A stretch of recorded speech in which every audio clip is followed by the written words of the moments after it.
game number 2. So the VOD review gets going in this one here. So TSM now on the red side, C9 on blue. You would assume that TSM will ban Taric here, just because no one's going to run Sona support. So I feel like Taric's the easier thing to ban. And they do ban Taric. So looking at the blue side bans in this game. Oh, why is the pause button not working? There we go.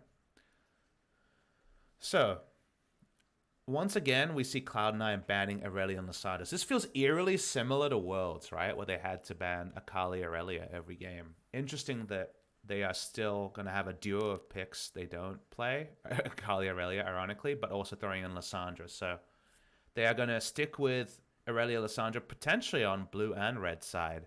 There might actually be 3 to 4 forced bans outside of just high meta champions. Like, a lot's left open from all of this. Ryze available. Very, very common first pick for most teams in this spot. Kalista in Korea would be first picked here. Rek'Sai would be one I would assume would be highly contested between these two teams, just given her power on the current meta. So there's a lot open for first pick. It won't be first pick Sona. If you're wondering why you can't just run Sona with other stuff, it's because Sona and Taric are BFFs in kind of being this duo that closes out games from mid-game onwards, purely because Bastion link onto Sona, or Sona standing on Taric's pixel. If Sona is invulnerable and hits 71% CDR with AP, and then she has no threat of dying and can always be using all of her abilities off cooldown, and just the pure abuse case of what Sona late game could be. Her laning phase is support. She's super squishy and can be easily isolated and taken down. So she really does need the Cosmic Radiance and what that provides in team fights to lock out the game. So the chance of seeing, say, Sona Tahm Kench or Sona and another lockout champion is just not going to happen. So Sona's gone, and first pick Tahm. I'm on record of not being a huge fan of first pick Tahm Kench. I think it's a very abusable champion by quite a lot of comps and 2v2 lanes. And I don't like first picking something that loses lane. And while it's possible that Tahm Kench can find a winning duo, it's not guaranteed by any means. So it's comfort for Zeyzal. It's not a bad pick. It's just not my favorite way of playing the current meta. I just don't think it. I think it's beaten more often than not in the LPL, especially, for example. So just kind of my spiel, but it also doesn't really set up a mismatch anywhere. Notably, Jace and Ryze are both available. The strongest laning 2v2 Tahm Kench lane is Varus Tahm. It kind of does everything and rotates well. So they take away the Varus here, which I don't think Varus is a very strong champion if you don't have access to Tahm Kench. So I'm not a big fan of ripping that apart. Like, it just feels like too much respect is being paid to Tahm Kench with the Varus pick. And then, you know, Jarvan jungle taken over Rek'Sai is a surprise to me, but it's often the matchup here. And I know a lot of people are asking, like, okay, what's the deal with Jarvan? He's losing a lot in NA. Like, I think this is a pick that's really strong. I think Jarvan jungle is powerful. But sometimes Jarvan teams around him, like, they task Jarvan to be initiation and solo frontline. Like, their draft gets into, like, a really weird spot. And then, like, Jarvan just ends up dying a lot. Like, I think Jarvan in losses looks useless, and in wins, people focus on the carries that are getting space from his player rather than the Jarvan play himself. So I understand why Jarvan is now, like, getting a lot of Bronx cheers and not being a champion that people want to see, but I think Jarvan is definitely doesn't have blood on his hands. It's not Jarvan's fault. It's NA's fault, is what we're saying. People mentioning Varus Braum. I think Varus Braum can be strong. It's just, I just worry that Varus doesn't get to just walk up and be the annoying siege threat in the 1-3-1 and rotate around without Tahm Kench, and Varus needs to walk between side lanes after being in the mid lane. So usually Varus Tahm takes turret, goes mid, and then rotates really well in siege as well. Varus Braum goes mid, but then would have to walk between lanes without the Tahm Kench ult. So while it does things, I don't think it justifies Varus first round.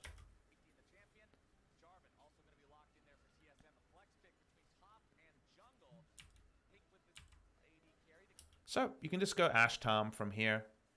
Again, a good rotational pick. It's got a very strong or safe laning phase. Strong laning phase is not the right word, but a safe laning phase here with the Ashe. I imagine that will be the selection.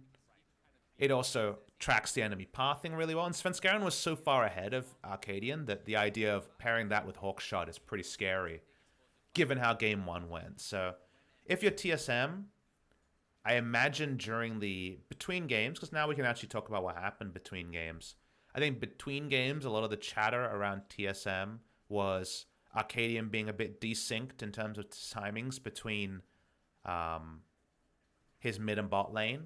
Like top lane found an advantage, but Arcadian was invading without priority in mid lane, and also was too late to the 2v2, and it was very clear that Svenskeren was a step ahead on his Warrior Enchant Hecarim. So I think a lot of the communication and chat around the team was, let's get Arcadian, a safe jungler that can engage, and let's be much better about our communication between Arcadian and the lanes, specifically the lanes that he was likely to impact. So just the idea of having Hawkshot gives you pause already. Like, oh, that's... Now he's going to be even closer track. They were able to track Arcadian and kind of abuse pathing without the map hacks in game number one. So now with the map hacks, it sounds like his job's going to be even harder. So, and then Rek'Sai as well, right? So this is where it gets tricky, because Arcadian's definitely the one that comes away kind of feeling something to prove in game number two. Licorice is probably the other one. Like, I feel like Licorice and Arcadian are the most interesting to look at in terms of how they play out game number two, just because Arcadian was a little bit far behind in terms of his map play in game number one, and Licorice getting solo killed and a very unnecessary solo death there. Like, for sure he'll want to feel emboldened to up his play in game number two. But this is a lot of map hacks for C9. They have rotational OP, vision OP, and also the double vision OP, I guess you say, with Rek'Sai and Ashe. So it's pretty scary. And TSM do go the Varus Bomb route, so whether chat was on the ball with that or just remembered it from the game, like, it's another strong 2v2 lane.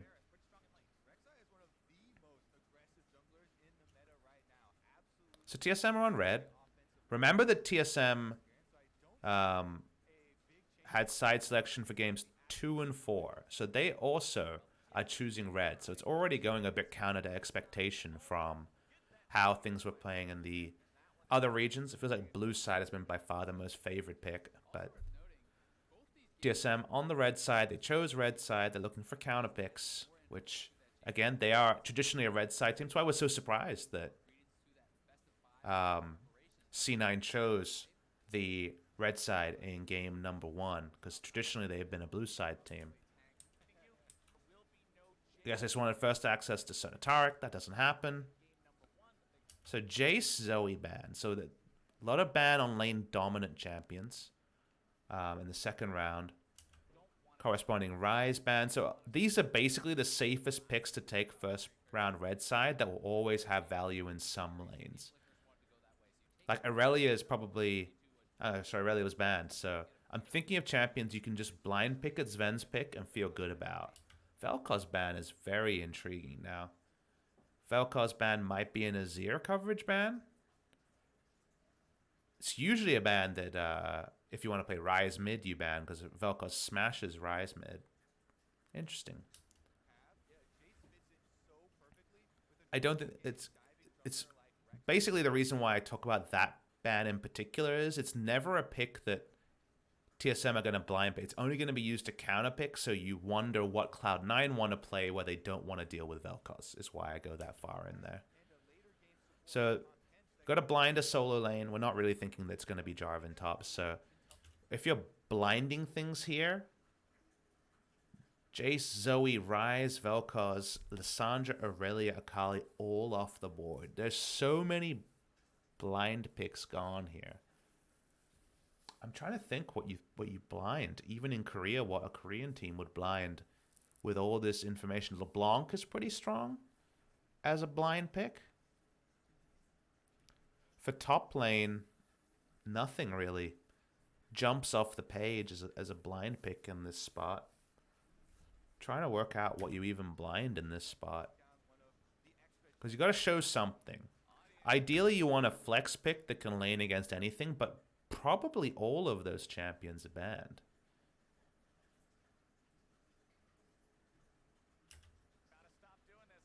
Neither comp really has a clear identity yet, so it's not like you can really suggest things. The strongest laner available is Kennen, and they just lock in Kennen. It's a blind top lane pick, but it's a pick that doesn't really have any super hard losing matchups outside of very out of the meta approaches. So yeah, that's got a lot of validity to it. I don't mind the blind pick there at all.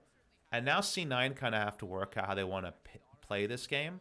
You can pick Kennen into Gangplank into Kennen, and you're very unlikely to get solo killed. You need Ignite in this lane for solo kill potential, and you don't scale as hard as a Vladimir. The reason why GP makes a lot of sense here is he further plays into how C9 is playing out this draft. It's another global. This one can be sent into the bot lane, and that's what we always talk about when GP is locked in.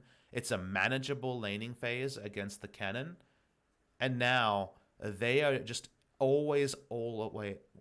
Let's phrase this right. They're always kind of got map uptime. And by that I mean everybody has a way to influence the map. They have double vision champions, they have a rotational champion, and they have two global ultimates and a semi-global in the Tahm Kench. So rotationally, and just the ability to always outnumber where they want to play. So if Svenskeren says, I'm going bot lane, he'll always have Cannon Barrage in his pocket and not have to worry about a TP timing. So if they're the ones making the coordinated plays, they also have, more cards. They're playing Texas Hold'em with 3 cards, it feels like, if they're ganking bot lane, and that's how I think about GP as a champ. So it's a Licorice comfort pick. It's one that's been banned, as we know, so I actually don't mind it here into Kennen at all. And then you need to blind mid lane. If this was LPL, you would definitely blind Syndra, but Syndra's not that good against Braum, Varus, Jarvan comp. Syndra would be a lot of teams' blind pick in this case. Rookie especially would take on Syndra. When you think about lane assignments, LeBlanc and Syndra are the ones I'm thinking of. The Morgana's increasingly becoming a blind pick, and it's going to be selected here, so it's going to be a negating job in the mid lane against most champions. Now, there are champions that can do a number on Morgana. The Zed here is actually a pretty good pick, all things considered, because he has kill pressure on GP, and then GP has to build against AP Cannon and Zed. But it's going to be Corki instead. So Corki's going to farm it out. So I'm not a big fan of the Corki pick, and that's nothing to do with the lane matchup against Morgana. The problem is that when you get, these champions into their roles, I don't like drafts like TSMs because now it's very hard for them. Wait, it's pretty amusing that Licorice is top at this point. I assume that was a little bug there. There was a trade problem here. I like the Licorice top lane Ashe. All right, we got the lung pause, guys. Sorry about this one. We'll talk about the draft when we get the draft on screen. We're fast forwarding. All right. So the problem with TSM's draft is that Corki doesn't really do anything until later in the game. And the enemy team is one that Corki deals well against because if you have 3-item Corki, the enemy has no true frontliners. Like Rek'Sai is probably going to be, Warrior Enchant, Black Cleaver, GP is a carry, Morgana's AP utility, Tahm Kench is a support. Like, the Corki gets into a really good spot, but if the game doesn't go TSM's way early, C9 have all these extra tools we've discussed to smack them down as the game goes on. The globals, the utility, they have triple teleport. And TSM can't really force anything against them. Yes, Kennen has ult, but largely going to be laning against GP. And Corki's not a champion that can take the game by the scruff of their neck. When I think of TSM getting back into form, I think of, say, the Akali games from Bjergsen or a LeBlanc game. Corki only really warps games at 3 items. When he can go in a side lane and then, he kills you really fast and he out-team fights you. Corki's a scaling champ. A scaling champ with a safe laning phase against a fairly weak laning opponent, but a scaling champ nonetheless So because of that, I don't really like Corki in this spot, even though Corki's not an outright bad pick. The other options were things like LeBlanc into Morg, which doesn't feel great. So Bjergsen's just trying to find something that could provide something in this game, but if you fall behind and C9 have so many different champions that can decide the game pre 20 minutes, Tremescence, like if Arcadian falls behind in the jungle here, no one from TSM can help him, is kind of what I'm trying to get to. So I'm not a huge fan in the way to go with Corki in this particular game. There'll be lane control top side. Mid lane will be just fine from the perspective of the Corki, but I look at a draft like this and it feels like C9 have so many tools to influence the game, whilst TSM doesn't.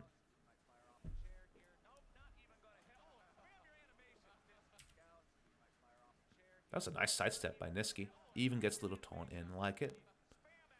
Another very passive early game. If I'm TSM, I want to know all about Rek'Sai at level 1. Enemy team has Morgana, annoying. Tahm Kench, pretty annoying, but your level 1 is stronger on the side of TSM, so I think you want... I don't think you're okay with just Tri-Brush vision. I'm surprised it's such shallow vision coming through from TSM, because I want Rek'Sai on a short leash, and I want to set up the Jarvan for success, and we're not seeing that. It's going to be just a red side no leash start.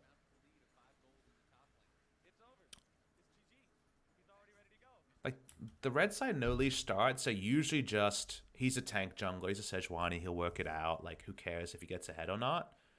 But Rek'Sai is such a strong skirmishing jungler in the early game, and you can fall so far behind against a draft like this that I'm surprised that TSM approached the level 1 like this.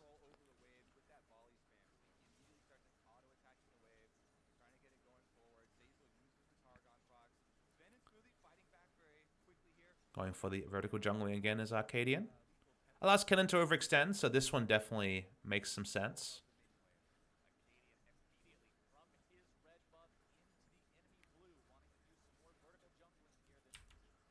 Organically, Broken Blade should be just fine. Licorice gone Klepto. That hasn't gone Klepto. He's gone, you know, into defensive tree here on GP. So that does mean that he is able to keep up in terms of health and has a lot of sustain in his build.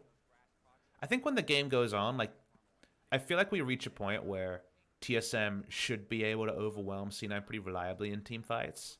But it's not as kind of clear-cut as you might imagine. In some drafts, there being no frontline on either side usually means... I mean, Arcadian will probably be Cinderhawk Jarvan, so this is sort of a frontline for TSM, but usually in drafts like this, these games snowball very, very hard. And getting value out of these champs is usually more so when you have that vision lead, just like we talked about in game number 1. And speaking of leads, C9 push up. Svenskeren pushes up, and Svenskeren should have pretty much run of the bot side of the map, at least to open up the laning phase. This game gets tricky for TSM when Licorice hits 6. Then it feels like C9 should have a lot of options about how they want to play out the game.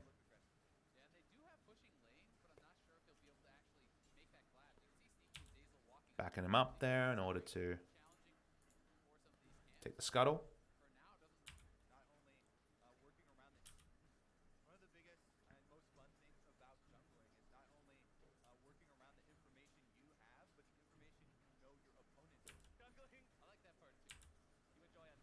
Very, very standard stuff. You're not too much to talk to you guys about in the early game because we're just farming it out. GP doing better in the laning phase. You know, GP, like we mentioned, does hold still pretty decently to Kennen. The only way you can super hard slam GP is to go full on hit build as the Kennen, and we're not going to see that from Broken Blade. I think AP is probably the right way to go because then the Slicing Maelstrom plus a Cinderhawk Jarvan is quite a lot of a front line, and Braum probably going to be peeling for the double 80 carries. And if you have a strong front line, and then someone from C9 is getting auto-attacked by Sven and Bjergsen and dying at a certain item breakpoint. Now, before that, that analysis is not relevant. Hawkshot's actually in a kind of a weird angle. Did it spot anyone out?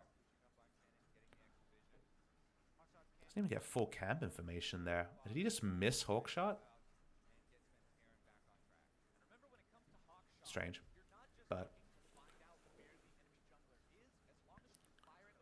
it's a farm fest.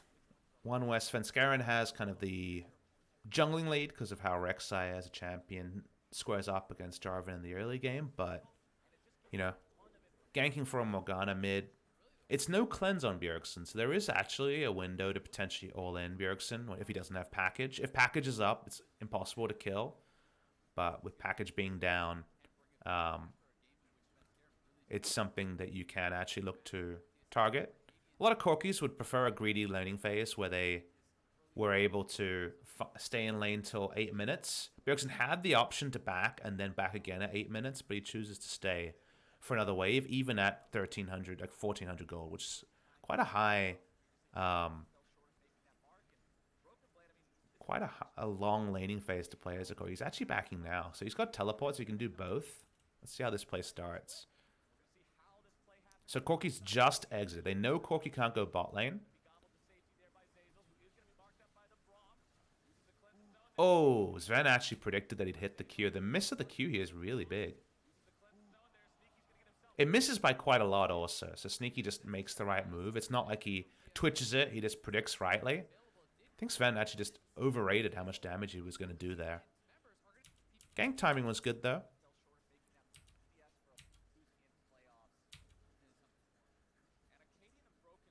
So they see Arcadian in vision. Morgana's just teleported out, and they see Arcadian for a long time. But they have no other vision. I think Stinky just doesn't expect this assertive a gank timing.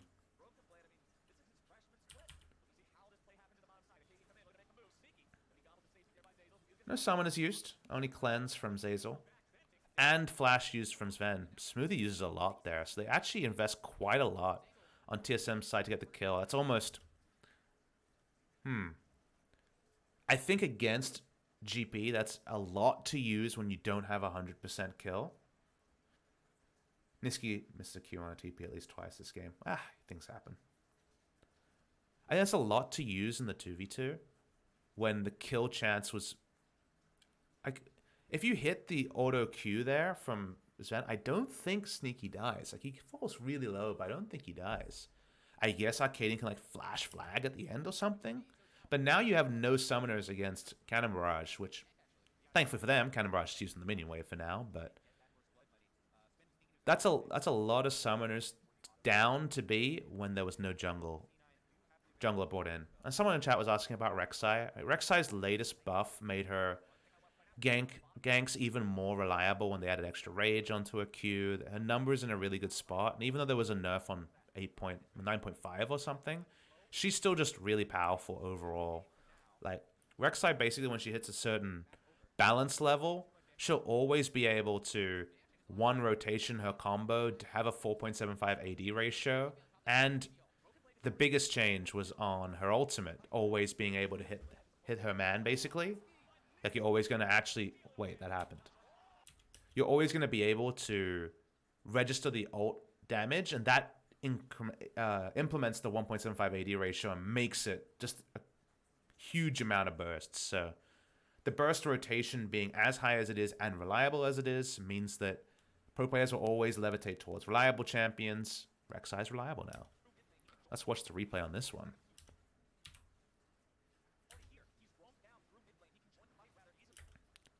The smite here is not very big, right? It's like 600, 700.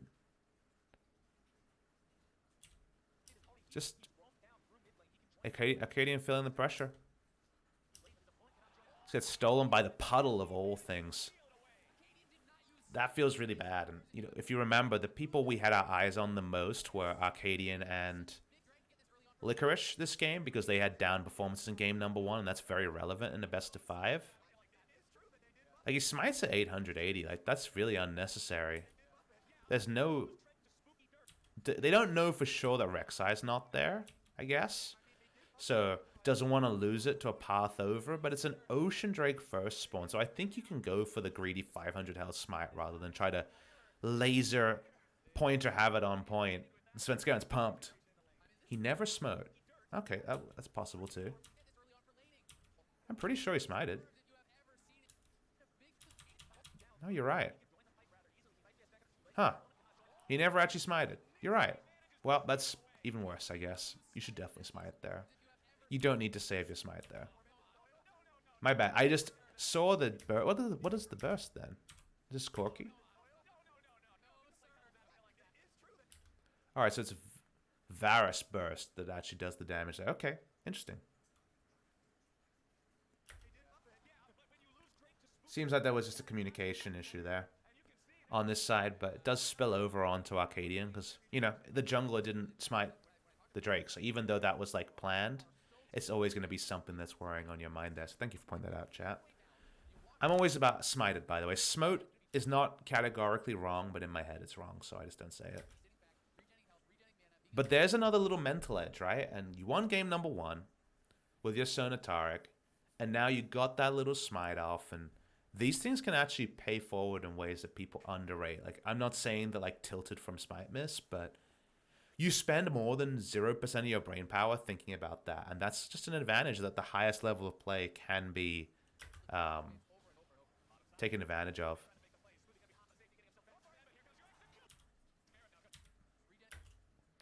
So you just compare this play.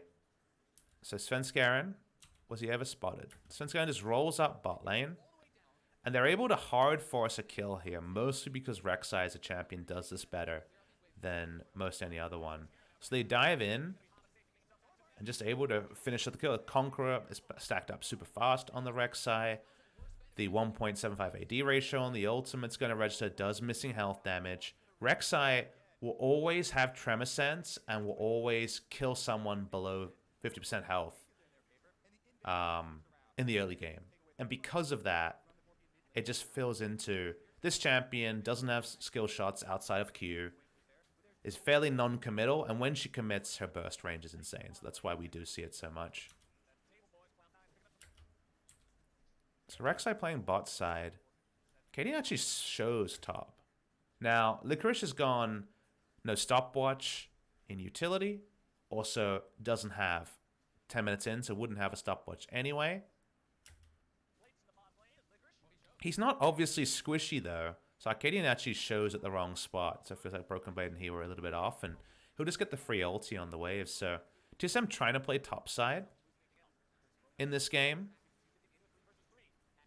Can turn it into a blue buff steal. Skirmish-wise, GP's ult is down. So GP actually doesn't provide that much here. Morgana doesn't have first item. And Rek'Sai ult's on cooldown. So you do fancy the spot for TSM. And even just trying to interrupt the blue buff transfer there can be the right way to play.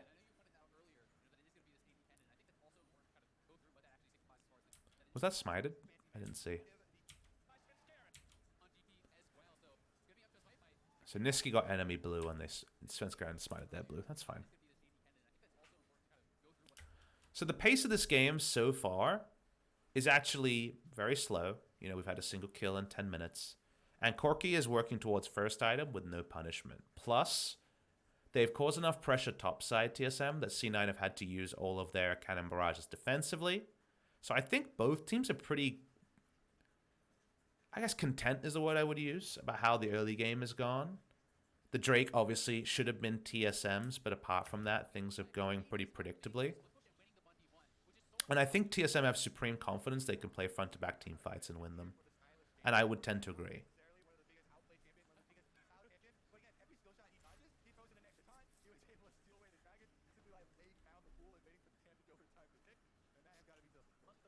Map state, TSM control bot lane.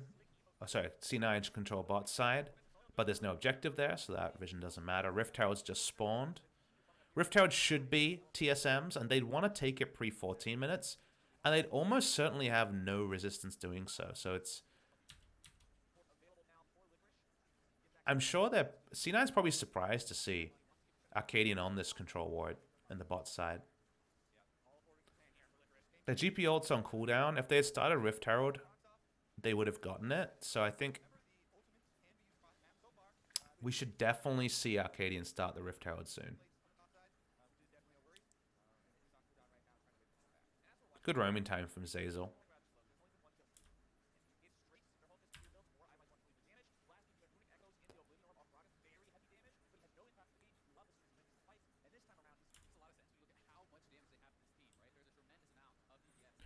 So control ward on the Rift Herald to further confirm their control around it.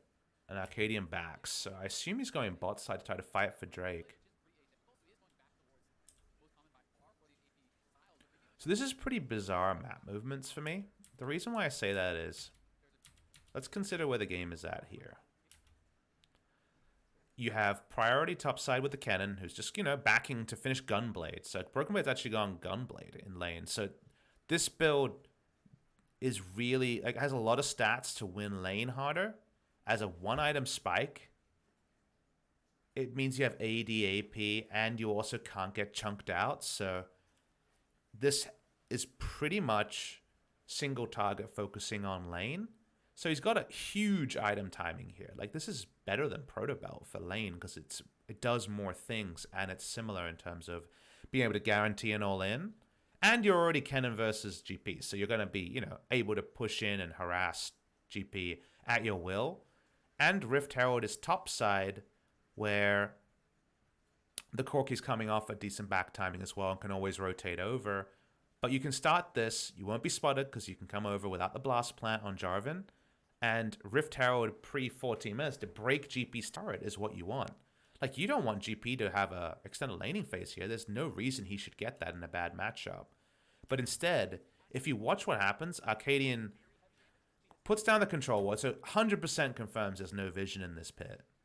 And instead of jumping over with a freshly sopped cannon, he backs and goes to bot lane, which to me is really weird.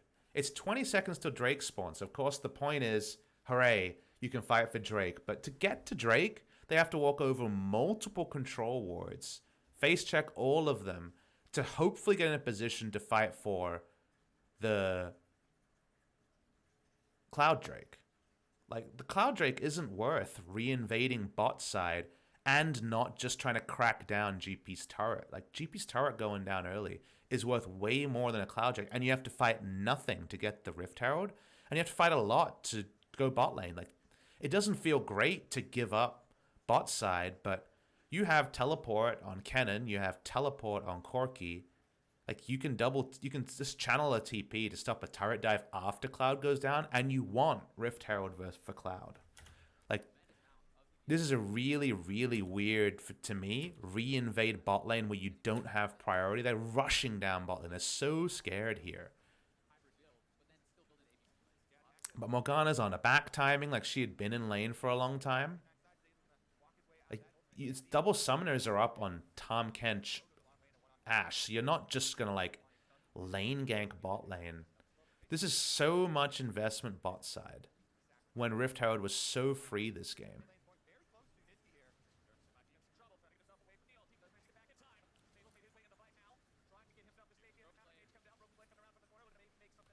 This is so messy. So this is surprising. Why do you rush down bot lane? It's not going to lead to anything. Arcane goes for the invade. So then Corki, of course, didn't have priority around mid side, as we knew, and just taking free damage on Niski, which is suspicious, as we know, too. Bjergsen has to flash. None of that needs to happen, but then you get this weird conga line coming through the enemy jungle. So Zeyzal is actually caught coming through on ult.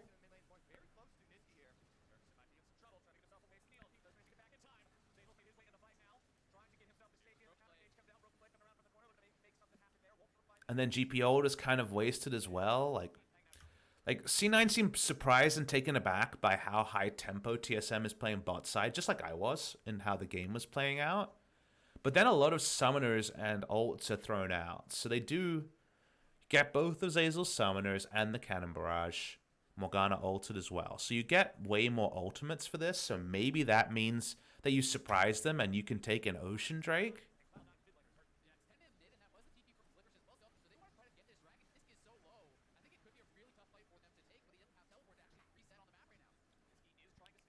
Like, C9 can't get flanked by even level 10 cannon, so there's a lot of to and fro about this.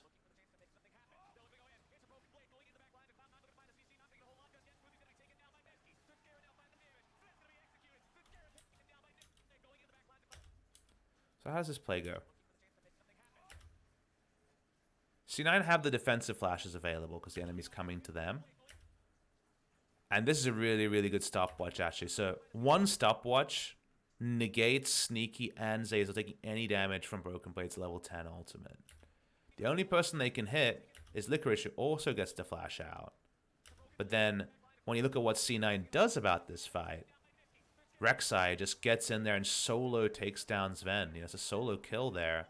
And they actually are able to turn this one around. So while we're thinking about denying Kennen, C9 had a lot of time to think about this. Like, think about how long they have to understand the situation. They see Kennen obviously above them, so they're not going to be surprised by a flank. They also have the terrain advantage to defensively flash behind Cloud Drake to stop anyone doing damage, and TSM are front to back. What does that mean? Possibly it means they want to kill the front before they get access to the back line. Now, C9 don't have much of a front line, and they know that and can flash away. So consider who Sven and Bjergsen can auto-attack. Remember, this is before their items are done. Like, TSM made the call to re-invade bot side, which already, as you know, I've taken umbrage with. And then Bjergsen's low on mana. Sven is leashing the Cloud Drake. And then this is the call to go in. So it's the flash R into EQ out. We see this quite a lot. Obviously, Ambition was someone who was a big purveyor of this. If you know summoners are down, you're going to actually trap carries. But instead, they don't trap anyone. They just completely lose the R value as a frontliner. And then if we watch the life of Sven and Bjergsen, and remember, this comp is AP Cannon Burst, and then behind that, Sven and Bjergsen hitting the same target. Count how many autos or how much damage Sven and Bjergsen are able to do with this full-on engage with flashes. One auto and some Gatling gun, and Sven just gets solo killed instantly. Bjergsen has to stopwatch. Like, this is before the items are in, so yes, the damage numbers aren't big, but C9 just don't allow there to be a front line. Jarvan goes in, and the biggest problem here, kind of like how we were critical of TSM's lack of taking Rift Herald in game number 1, is TSM did all of this to fight before their items were ready for Cloud Drake. Like, why? The Rift Herald was free and the higher ticket objective to get turret plates and crash down onto GP and try to end his laning phase. And they spent 3 minutes setting up for a losing team fight before they were ready to team fight. Like, this is really, really weird to see this. But C9 just say, thank you very much. They outplay them on the team fight, yes, but the decision to just even offer a team fight there is... it's just so bizarre. Were these items even done when this happened? Let's find out. When's the last time we see the gold? This happens when it's Blade the Ruined King free boots and half a Trinity Force is when this fight happens. And then after the fight, as you see, Trinity Force is now done. So there was Trinity Force gold as far as we're aware. Like, it got creamed in this fight. And it was... and it's an unforced error. It's a term I'm using a lot more in my casting this year, but like, TSM have no reason to be fighting for this. So understanding the shot call behind why Arcane didn't just take a free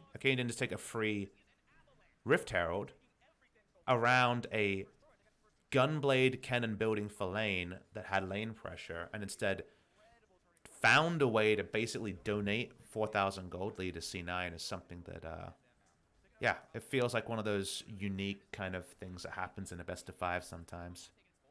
But yes, it is a tennis mistake. I like to call it unforced error because if you make an error fighting for something that if you don't fight for it, will lose the game, it's actually an error not to fight for it. Like when you watch people just leave their inhibitors go down and then Nexus turret and then Nexus. But if you fight for something that doesn't really matter, like the Cloud Drake when you had an amazing alternative served up on a silver platter, you didn't need to do that. Like there was no reason for them to just try to contest 3 control wards and a losing bot side of the map to fight for a Cloud Drake. Like, there's no reason at all. Like, that's why I feel like unforced error is the right way to go, and it's a nice punishment from C9. I want to be here rewarding C9 for their great play, but very much I think C9 was just surprised multiple times that TSM wanted to fight so badly, and it's the heavyweight boxer and his you know, nerdy little brother. Like, if he really wants to fight you, then just knock him out, I guess. That's what we learned. Very strange.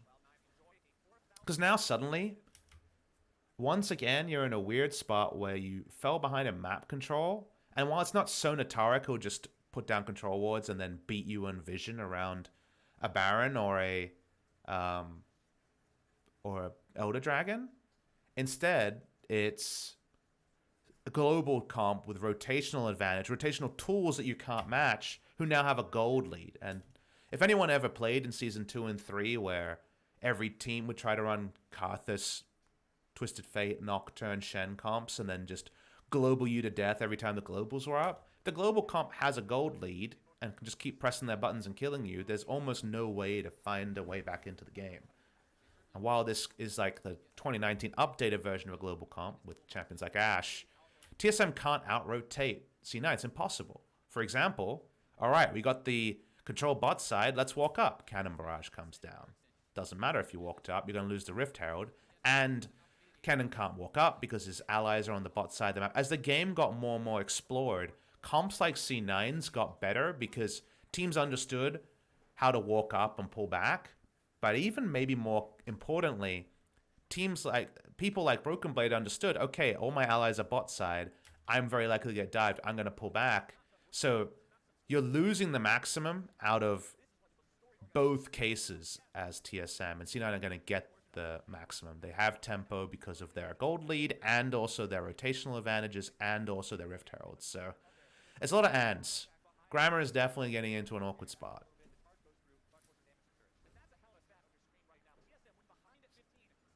And then meanwhile, Bjergsen is farmed up really well in a good farming lane matchup on Morgana. But kind of as we mentioned, if you ever fall behind against a draft like C9's, Bjergsen will just never get the fights he's looking for, where Jarvan's in the front with Cataclysm and then Stone Plate, and Kennen is like zoning away, say for example, Ashe, and then Corki's free hitting a squishy in the front line. It just won't happen because you're so far behind in terms of game control.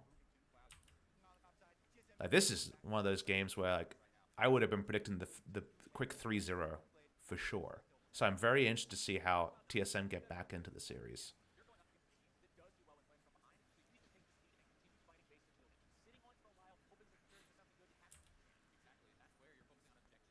And Broken Blade in that awkward spot where he built for lane with this Gunblade.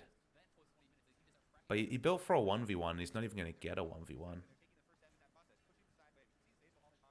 So now even Kennen, who got quite a lot of gold, his build doesn't really do what he wants it to. Corki's 2 items away. Meanwhile, Ashe is godly strong already, just from going for a pretty cheap 2-item build in relation to some of the other ones here. Ashe is ready to go. Once you have a Ludens, you're ready to go on a Morgana as well. And it's Black Cleaver Rek'Sai versus nothing Jarvan. And Jarvan's gone Phage. I wonder why. What does Phage do in this game? I don't really know. I think at this point you already have to start building towards GA. That's like the best case you're going to have. I'm not sure if he had a Phage and then just started building GA afterwards, but Black Cleaver is not what you want on Jarvan in this game. And then Broken Blade has no great teleport wards. He can teleport in front of everyone else. GP's in base, waiting for that on Cannon Barrage. At least Kennen's making it about Kennen by split pushing, which is good to see. But TSM know that because they don't... If you have a gold lead here, then this is super nervous times for C9. Because, like, well, we don't want to give away a third Drake. Can we walk up to this? Sven's got an item lead. Bjergsen's got 2 items. But because the items aren't there, C9 gets a lot of time to think about what they want and what they don't want. Like, you don't walk up like this is Svenskeren if the members of TSM are strong, but they're not strong, as we know. Also, this is the guarantee. When you don't see a Kennen teleporting post 2000 health on the Drake and GP can walk up to him, you never have to respect Kennen coming into the fight. So that means they have no backline threat here from the side of TSM. So I don't feel like they can just walk up and be fine. Now it's 5v4. there's that second one that people were talking about in terms of the cannon ults.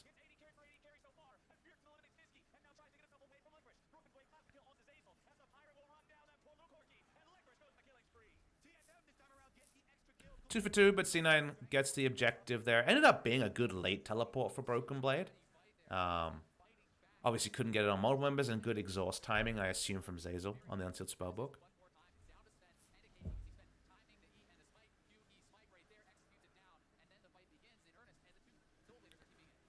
Feels a little bit overforced by Svenskar. I guess he assumed it would be a double 5v4. If Niski hits the binding, then Broken Blade never gets in there, and it's less honest of a trade. But Bjergsen gets chased on the back end because Licorice is already strong.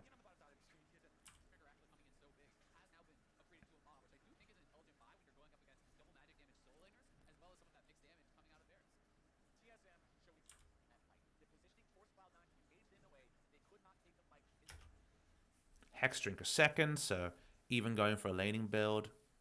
Whatever build you go, there's no kill pressure onto Licorice in the 1v1 now, and obviously if teleports are down, he can impact the map and his enemy can't, so that's a nice lead with 30% CDR from items. Rek'Sai still super strong, as we noted. Doesn't have a stopwatch, but otherwise. And just Ash Morgana is going to outdo Corki Varus at this point in the game. There's not enough items onto Corki Varus for them to actually do more damage than just Black Shield Ash. The job is much easier for Ash.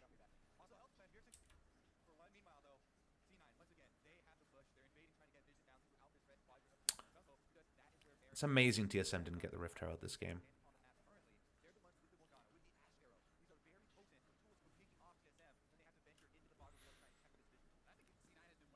So TSM's only real option to try to fight for map control is to group as 5. The moment they send Cannon bot lane, GP just wins out overall. Alright, let's watch this play. And because they're grouped, they feel pressure to start this. They don't know where Gangplank is to begin this play. Is he spotted on vision at any point? No, he's not. They have no idea where Gangplank is.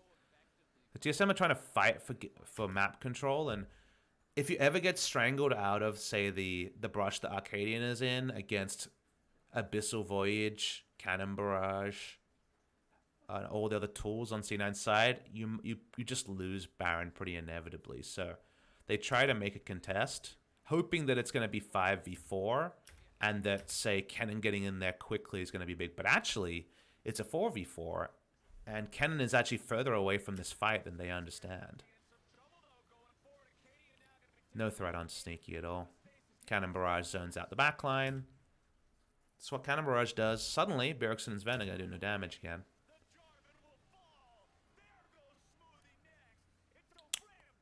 Yeah, TSM's comms are falling apart in this game. Like, they understand how far behind they are, and they're trying to combat that with proactive plays rather than just be strangled out, but it doesn't matter. They're ultra far behind. Ultra far behind. It's just one of those things. If someone in chat says, how does TSM come back? I mean, if C9 plays right, they don't. And that's something that I never want to mince words about. If a team has no win conditions left, they just lose. Yes, crazy yakety sax things can happen, and things can go away from them. But realistically, someone's like, I could engage, and looks for a flank, and you don't have map control, and you die, like Arcadian did on screen. The enemy team has nice siege, they can walk up. They're grouping with the GP here even before the TP advantage means the splitting with the GP is fine. They're in a really, really good spot here.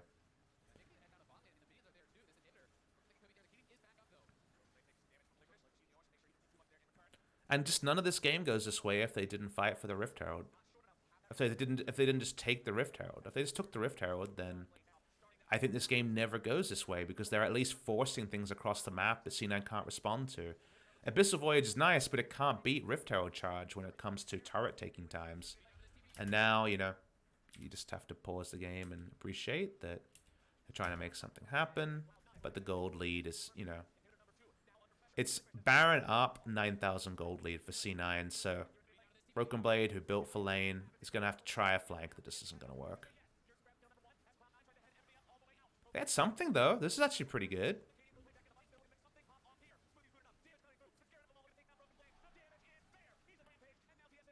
people wanting the Papa Wallet smack are probably wanting it for this moment. Because TSM actually ended up playing this way better than C9 did. C9 kind of brainlessly just tried to get kills everywhere and went full team deathmatch. But it doesn't matter, the gold lead's too big. Game ends before 3 items on Corki, before there was ever a team fight where Sven got to relevantly stack his Ginsu's Rage Blade.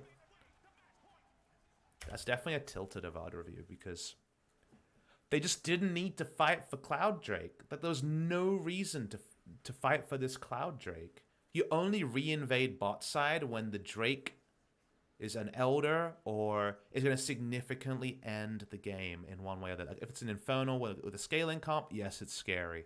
If it's the third mountain, the second mountain, maybe. But the first Cloud Drake after an Ocean when Rift Herald is free, it's wrong. That was a big mistake from TSM, but a fixable one. Like, I feel like this is the sort of loss that either tilts you into oblivion or your coach says, guys, this happened. Why did that happen? You examine the comms that led to, okay, come bot side, we're going to lose the Drake, over take a free Rift Herald, and then you make better comms in game 3. So I feel like the quality of the coaching staff is on examination after a game like that, because the whole game is lost because of the Drake play. It would have been an entirely new game without that Drake play. So that's kind of the summation to that one. So not a super in-depth game 2 VOD review, because honestly I don't think the game deserved it. I think TSM made a huge mistake in terms of lane assignments, and I like the C9 draft. I think the globals there made sense. Usually I'm not a big fan of first pick Tahm Kench, but I don't think TSM punished it in the way that I thought they would. And then I think they came out poorer for the run that time, did TSM. So going to take another short break, go to the bathroom. Going to be a shorter break this time, and come back to any questions, donations, and then we'll get into game 3. So we're purring along. Game number 1, a lot of kind of intricacies to get to. Game number 2, I think that one was pretty black and white. So gonna play some ads and be back in just a couple of minutes.